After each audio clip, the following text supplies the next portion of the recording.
Pencuri yang paling berbahaya. Hilir malam sudah datang. Sudah saatnya mengistirahatkan badan yang letih beraktivitas seharian.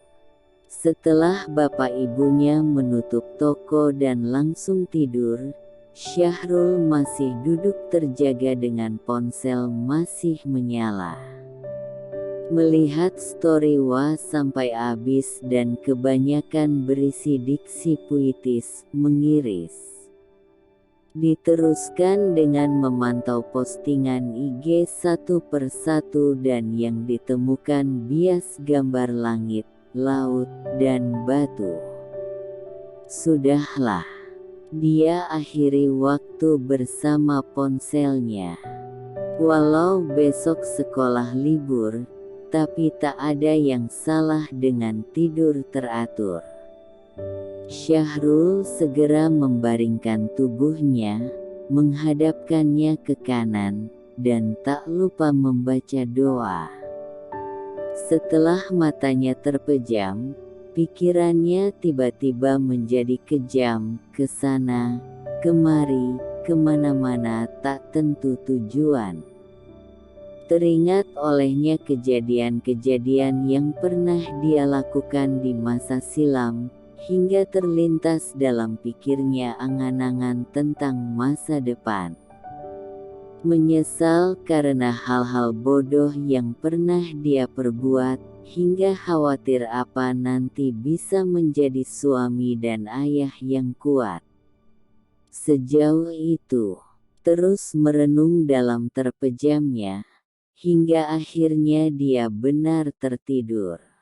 Harga-harga sudah mulai naik, Pak.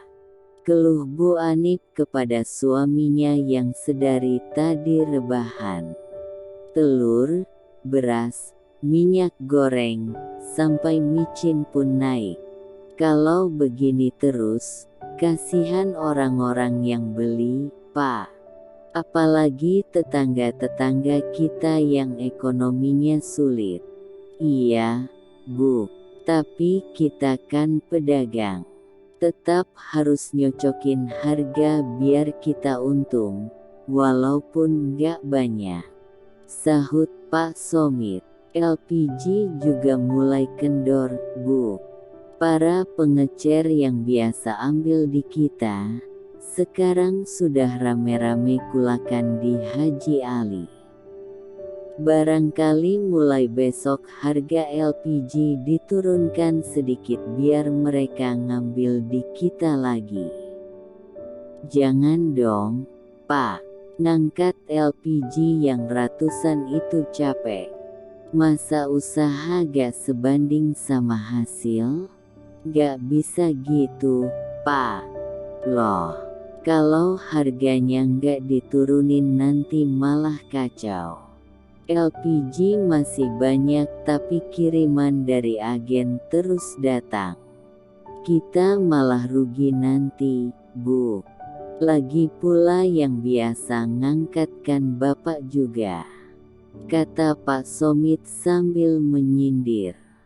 Kalau saja dulu Ibu nggak nolak tawaran orang pemerintahan itu, siapa namanya?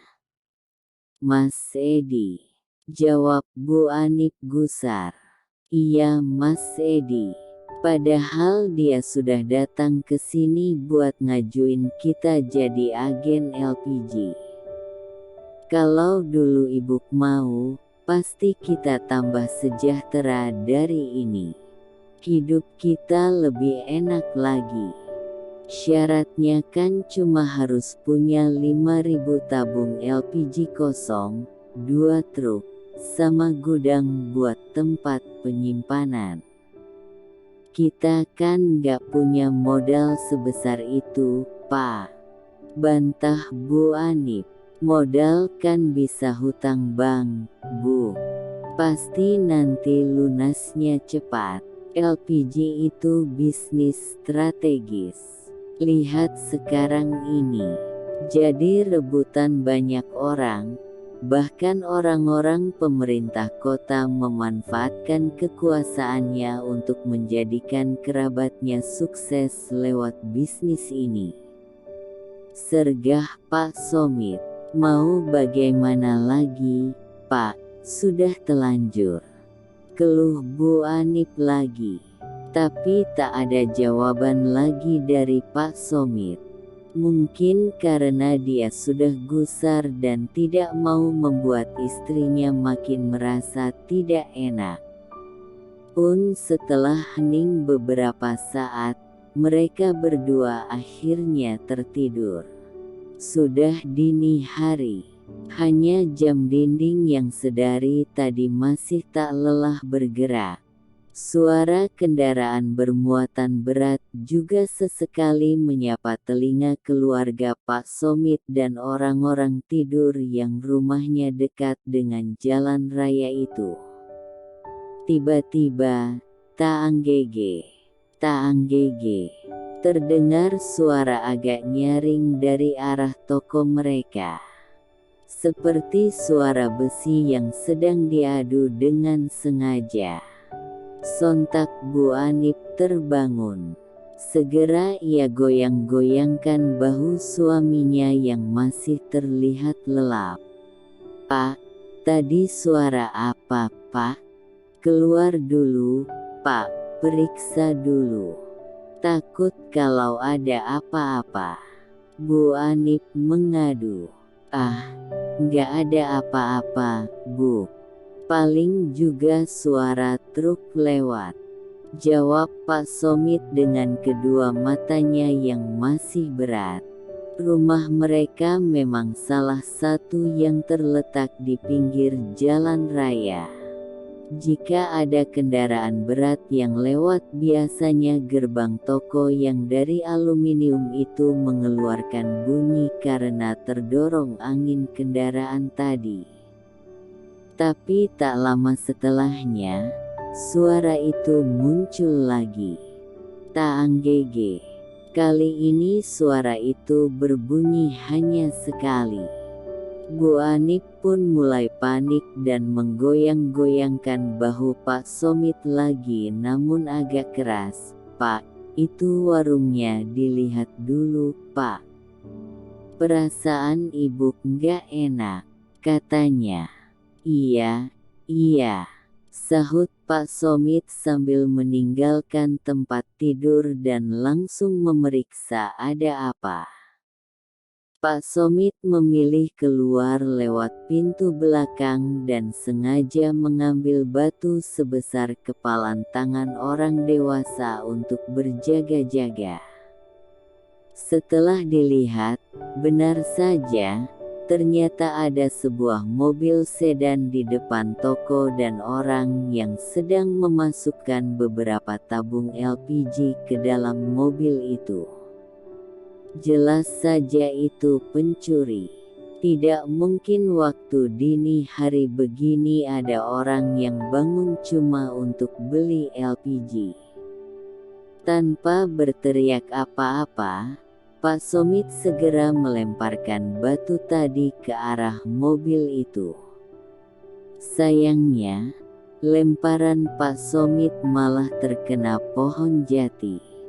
Kebetulan mobil sedan itu sedang parkir tepat di belakang pohon jati berukuran sedang yang ada di depan rumah mereka.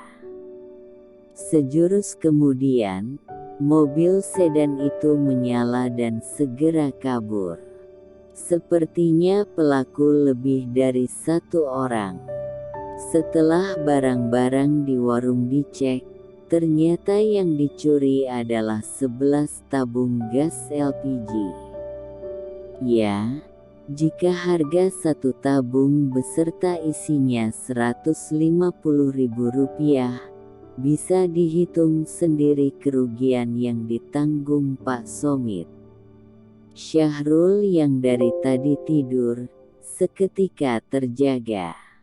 Mungkin karena mendengar suara batu terbentur pohon yang dilempar bapaknya tadi. Dia pun keluar dan melihat apa yang sudah terjadi. Bertanya dia pada bapaknya. Ada apa, Pak? Ada maling. Apa yang diambil? Tabung gas 11 biji. Waduh, lumayan itu, Pak, kata Syahrul. Iya, tapi ya sudahlah.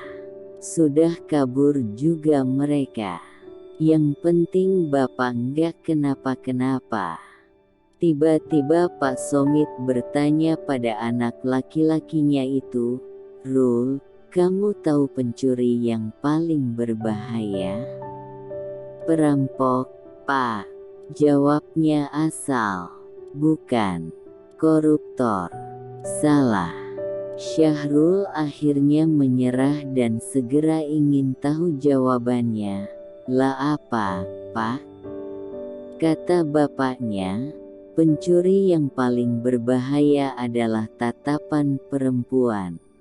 Kalau kau menghadapinya, kau akan kehilangan apapun yang kau miliki sedangkan kau hanya bisa tersenyum.